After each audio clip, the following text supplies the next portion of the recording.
The smell hit her first. Something like damp earth and iron. Then came the sound. Not the door creaking, not footsteps, but something softer. A breath. Someone breathing inside the dark kitchen. Lena's fingers tightened around the bloody note.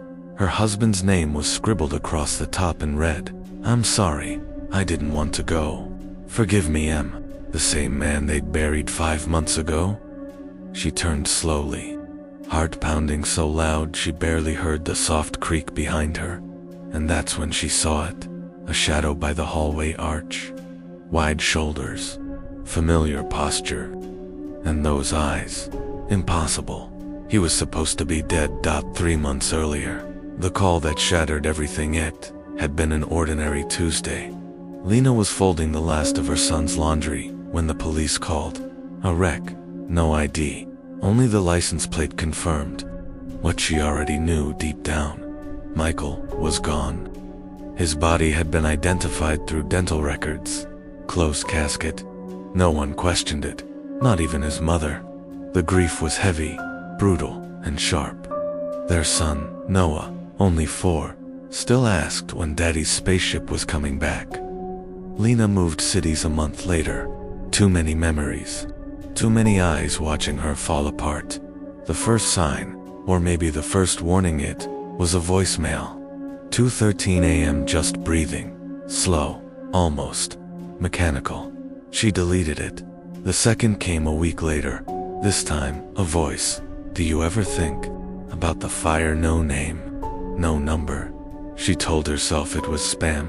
A sick prank. Maybe grief was messing with her head. Maybe she'd imagined how much that voice sounded like him. A stranger's face, but familiar eyes. Lena had just picked Noah up from daycare when he pointed across the parking lot and said, "There's Daddy." She froze. Her neck turned. Slowly, like it was disconnected from her body. But all she saw was a man walking toward a black sedan, back turned. Still, she sprinted. The man got in and drove away. She never saw his face. The hidden drawer. It was late. Lena had been looking for old photo albums when she accidentally nudged the panel behind Michael's desk. A tiny drawer popped open. Inside, a second phone. An uncashed check for $25,000 and a photo of Michael standing with 2 people she didn't recognize. He was smiling. The date said 1 month after his death. She went to the police.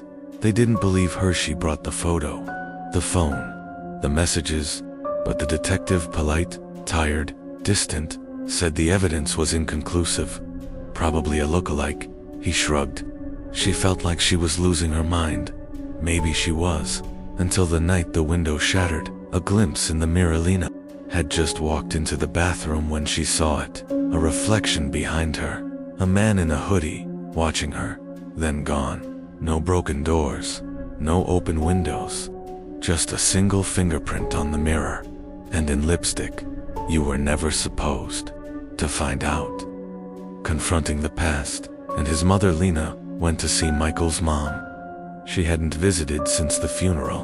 Over tea, she asked, gently, "Did they ever show you the body?" Her mother-in-law went pale. "No, they said it was too damaged." "Why?" Lena showed her the photo. There was silence. Then, I warned him. I told him secrets catch up eventually. Before Lena could ask more, the older woman stood and quietly asked her to leave. The note. It was taped under Noah's pillow. Same handwriting, same name. "I had to do it, Lena. You wouldn't understand, but I never stopped loving you." She called the police again. They said unless there was proof of a threat, there was nothing they could do. Back to the beginning. Her old house. Lena returned to the house they'd lived in before Michael's death. It was abandoned, but she had kept a key. Dust blanketed everything. But in the kitchen, something was off. The air was warm. The fridge was plugged in. There were crumbs on the floor. Someone had been here recently, and on the counter, the note. That's when she heard it. That breath. Now the door opens. She turned. The shadow stepped forward. His voice was hoarse, like he hadn't used it in months. "Lena, I tried to protect you." She backed away. Her heart was pounding. He was real. Alive. Right here. "You died," she whispered. He shook his head. "No, I disappeared. I had to." The last line before the cliffhanger. Lena's hands trembled as she held her son's hand. Michael looked down at Noah, eyes full of guilt. "There are people coming for you, Lena. I made a deal, and I broke it." Michael stood under the flickering kitchen light like a ghost who'd forgotten how to be human. His clothes were damp, hair longer, thinner, almost patchy in places. He looked nothing like the man Lena had buried, but his eyes were exactly the same. Lena didn't cry. She didn't scream. Her hand simply gripped the edge of the counter until her knuckles turned white. "You're supposed to be dead." Michael lowered his eyes. "I know. A deal that changed everything." Michael spoke in short, broken phrases. He wouldn't sit, wouldn't come too close to Lena or Noah. "It started with money. I thought it was a side gig, helping someone move. Cash. But it was dirty. Lena. Blood money. Cartel connected. Once I was in, I couldn't leave." Lena's chest burned. "You got mixed up with drug runners. At first, I didn't know. It wasn't drugs, it was people. Smuggling. Debt deals. Bribes. I signed things I didn't understand." Her mind raced back to the photo, the burner phone, the check. None of it made sense before. Now it all did. "So you ran." Michael nodded, eyes heavy. "They gave me a choice. Disappear, and they'd let you and Noah live." He swallowed. "If I stayed, they'd make you watch me die." The setup. Michael had staged everything. The car crash. Stolen. The body. Burned beyond recognition. A drug runner whose death Michael traded for. The closed casket funeral. Convenient. He paid for silence. Used the check for the people who helped him vanish. But it wasn't enough, he whispered. "They want you now." "I messed up. I thought if I came back." Lena interrupted. "You thought they'd forgive the betrayal." He shook his head. "No. I came back to take you and Noah away, before they find you." The first attack that night, while Michael and Lena argued in hushed, panicked voices. Noah slept curled on the old couch. Then a noise, not a knock, not footsteps, a crash, glass shattering. Michael shoved Lena behind him and pulled out a pistol from beneath his jacket. Back door.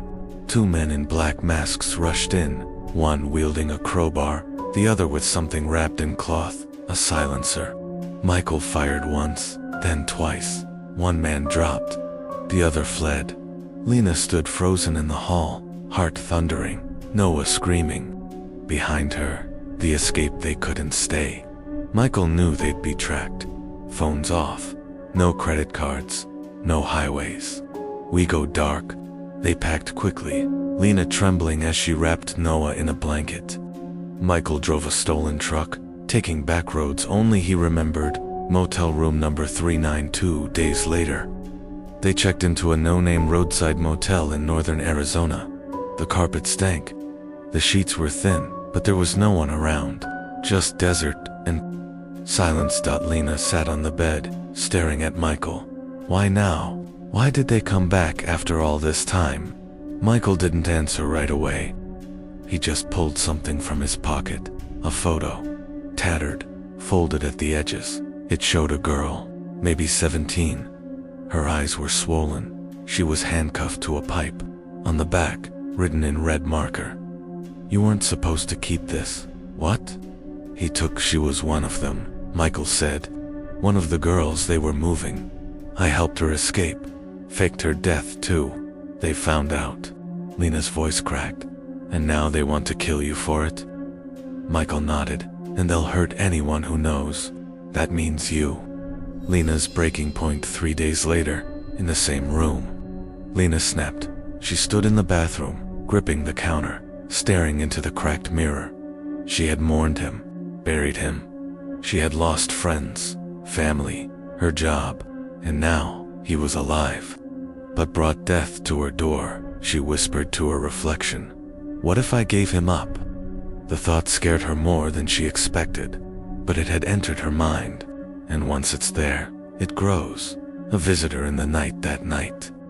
While Michael was out scavenging food, someone knocked on the door. Lena peeked through the peephole. A woman mid-30s, hoodie, backpack. She opened the door halfway. "Are you Lena?" Lena froze. "Who are you?" The woman handed her a phone. A message was already typed. "You're not safe with him. He didn't tell you everything. Meet me at room number 12. Before Lena could say a word, the woman disappeared into the dark. Truth in room #12. Lena slipped away when Michael was in the shower. Room number 12's door was cracked open. Inside sat the woman from before. Same hoodie, eyes rimmed with fear and exhaustion. "My name's Elise. I was the girl in the photo." Lena's heart dropped. "But I thought he didn't save me," Elise said. "He sold me, and when I escaped on my own, he blackmailed the cartel. He's not who you think." 2 stories, 1 truth. Lena sat in silence. Everything. Michael told her the danger, the guilt, the need to run. It all hinged on one thing. He was trying to protect her, but Elise's version painted a different man, someone opportunistic, cold, strategic. "He kept tabs on you," Elise whispered. "He knew where you were, even after he died. He didn't come back for love.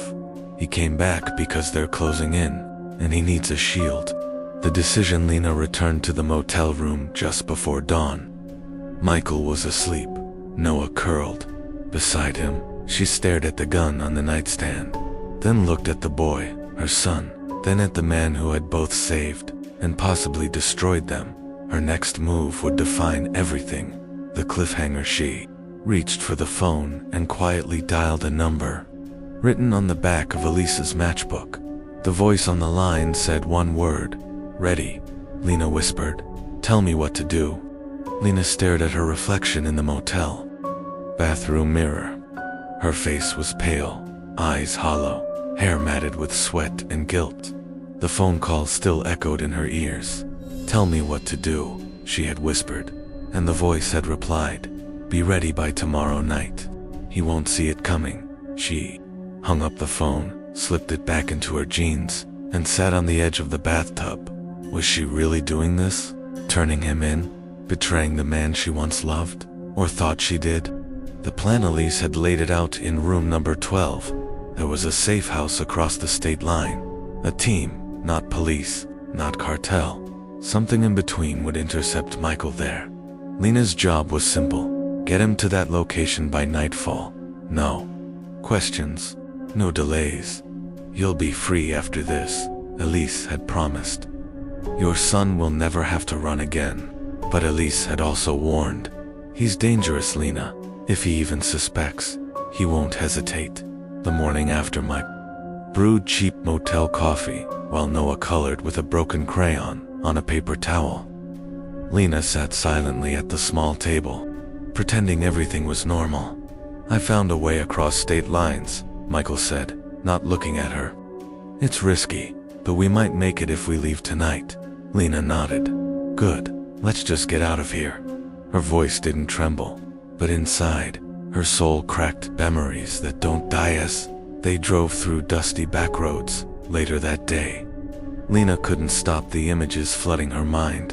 Michael crying beside her in the delivery room, his shaking hands at their wedding that night. He knelt in front of her, holding their newborn son. His sudden, violent death, only to come back. Which Michael was real?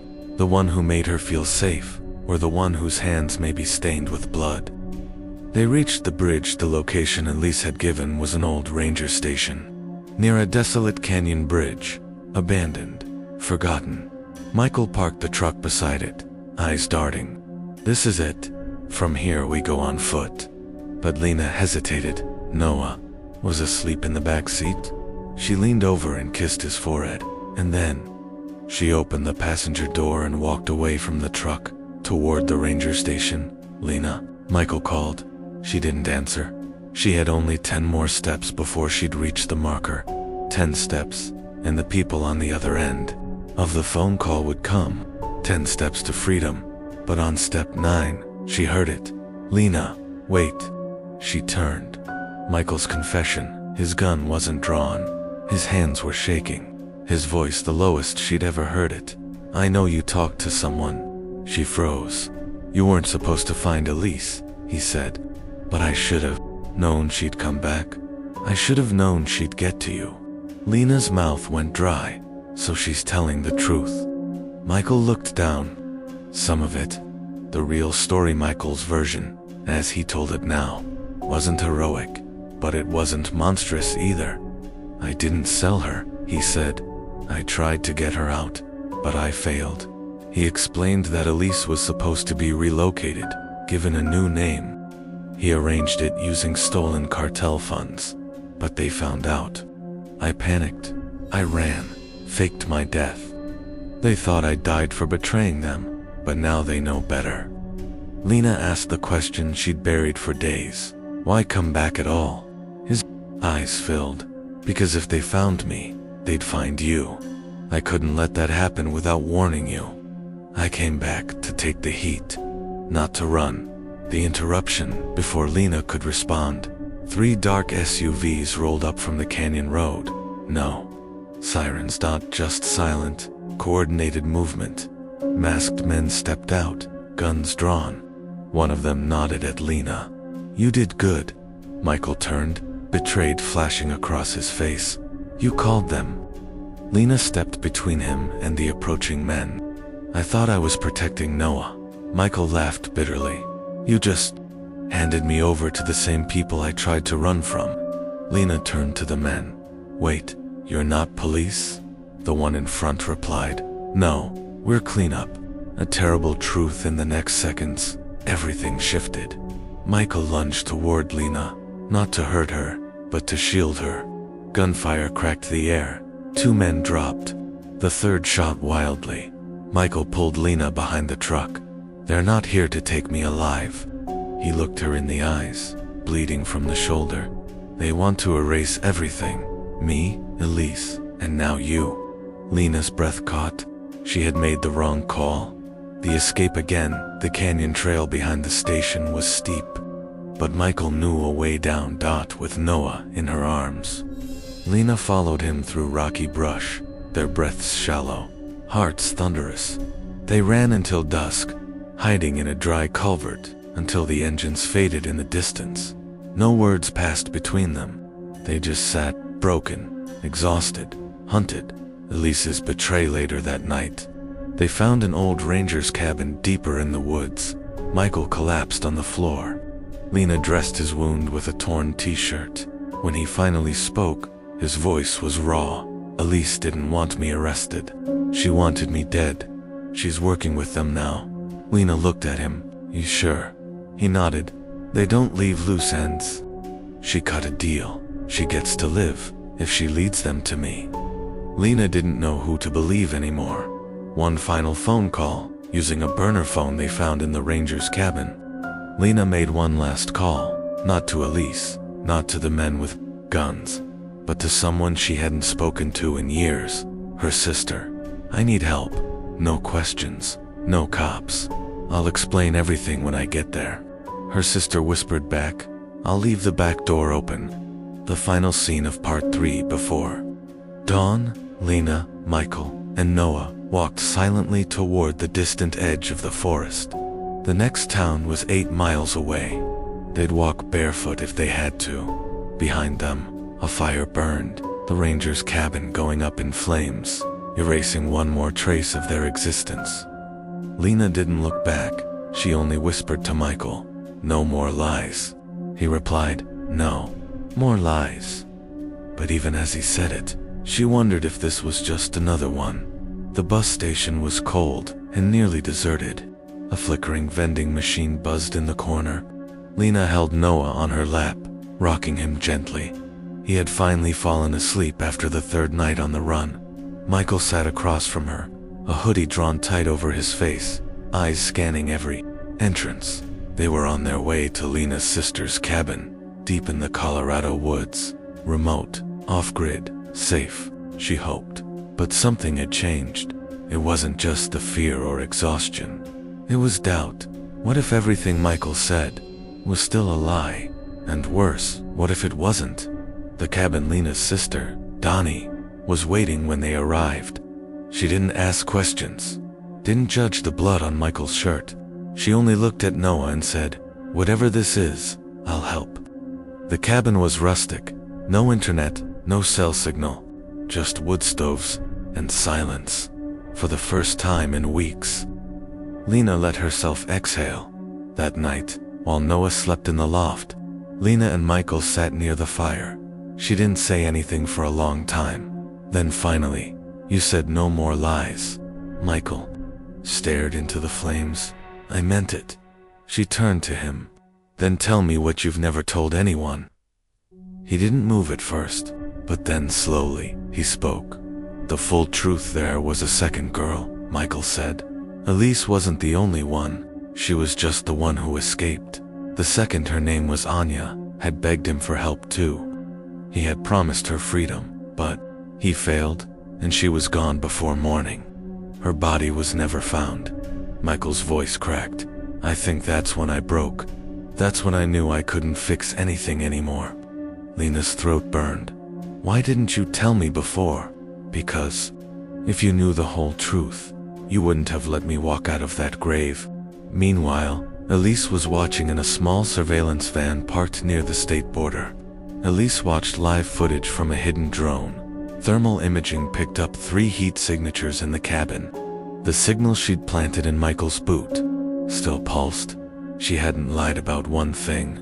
The cartel wanted him dead. But what she hadn't told Lena was this: they wanted her too. Lena had been seen in contact with federal informants. She was compromised. That made her expendable. The message the next morning. Lena found a piece of paper tucked under the front door. No vehicle tracks, no footprints, just one line. "You can run from him, or die with him. You choose." Elena stared at the note until her hands trembled. Michael appeared behind her. "What is it?" She hid the note. "Nothing, just an old ad." He didn't look convinced, and for the first time, Lena couldn't tell if she was protecting him or herself. That day, Lena stood at the edge of the frozen lake behind the cabin, tears freezing to her skin. Her sister came up behind her and said, "You don't owe him your loyalty, Lena." Lena laughed bitterly. "That's the problem. I don't know what I owe anymore, or to whom." Her sister said softly, "Then start over. With Noah. Choose yourself this time." The setup that night, Lena made a plan.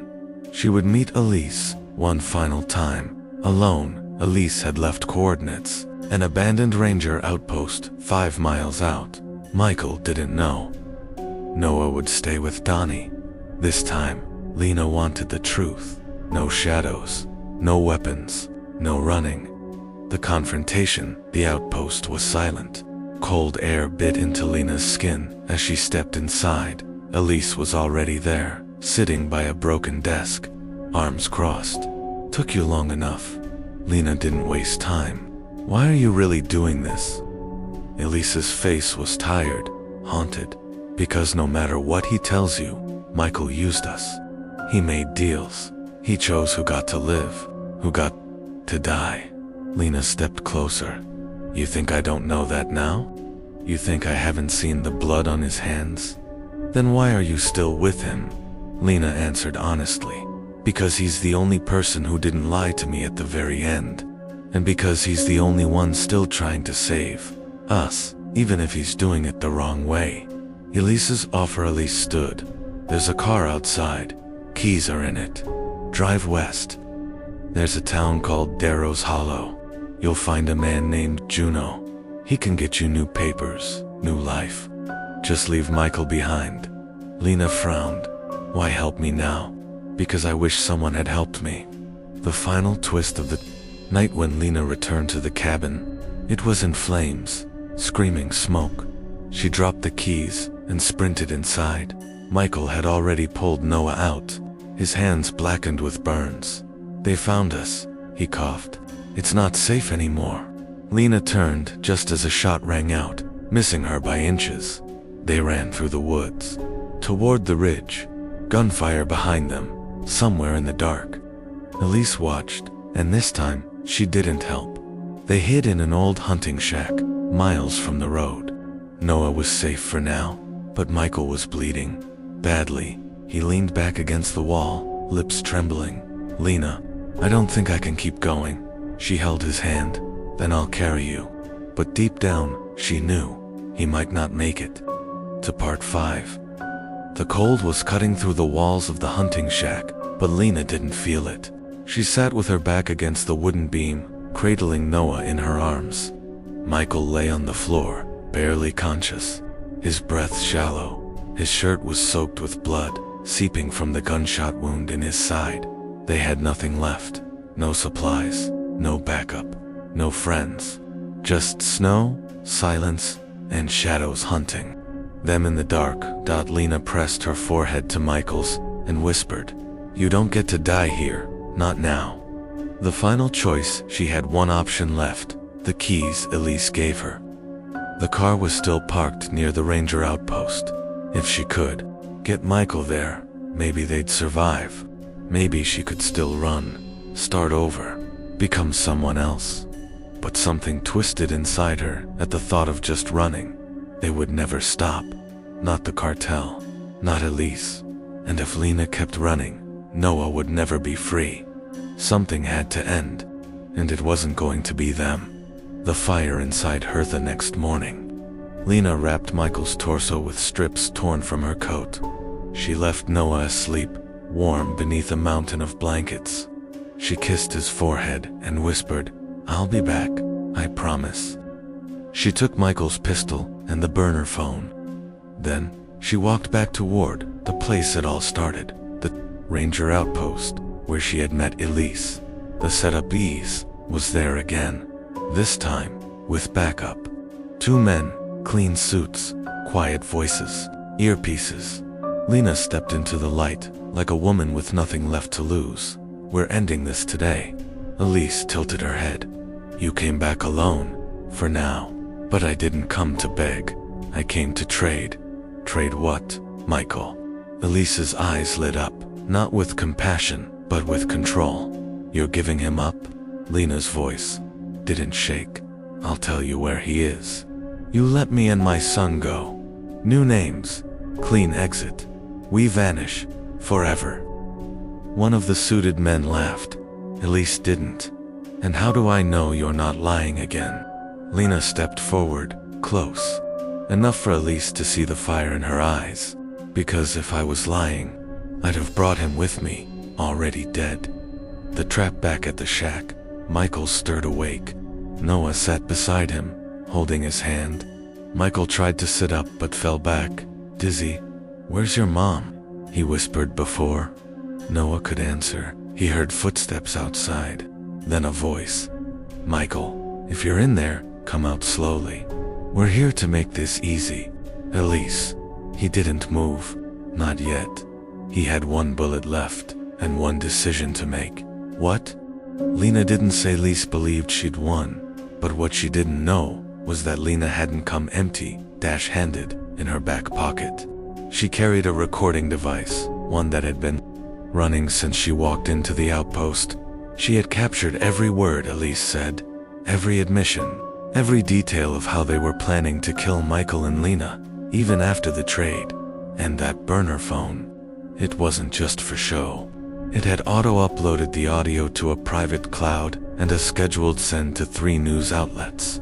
Timed for 3 p.m., the explosion as Elise and her men closed in on the shack. They missed the faint beeping under the porch. Michael had planted the last thing he had. A tiny charge, rigged from an old flare trap. It wasn't enough to kill. Just blind, confuse, scatter. And it worked. Boom, flames. And smoke swallowed the front of the shack as Michael crawled out through the back with Noah, stumbling, bleeding, barely hanging on. And from the woods, Lena emerged, gun drawn. "It's over." The final standoff. Elise stumbled out of the smoke, coughing, gun raised. "You think this ends with one explosion?" she yelled. "You think anyone's going to protect you now?" Lena stepped in front of Michael and Noah. "No," she said. "I'm going to protect them." She didn't pull the trigger, because someone else already had. A shot echoed, Elise dropped. From the trees behind them, Donnie stepped forward, holding a rifle. Her hands were shaking, but her aim had been true. "Nobody touches my family," she said, breathless. After the ashes, the bodies were burned in the fire. No fingerprints, no police reports, no questions. Lena sent the recording to the press anyway, anonymously. The story went viral. A mother, a survivor, a hidden network of silence and betrayal, and the man who died twice to save his family. No names, no faces. But the cartel heard it, loud and clear, and sometimes silence is more dangerous than revenge. 1 year later, Lena sat on the porch of a small cabin in Nova Scotia. The air smelled like pine and sea. Noah played with a toy truck in the yard. Michael walked toward her, still limping slightly from the wound that never quite healed. "Did you ever think we'd get here?" he asked. Lena smiled. "No, but I stopped needing to understand it. I'm just living now." Michael sat beside her, staring at the horizon. "I don't deserve this," he whispered. Lena looked at him. "Maybe not, but Noah does, and I'm not raising him in fear anymore." She reached for his hand. "This is our second life. Let's not waste it." The end.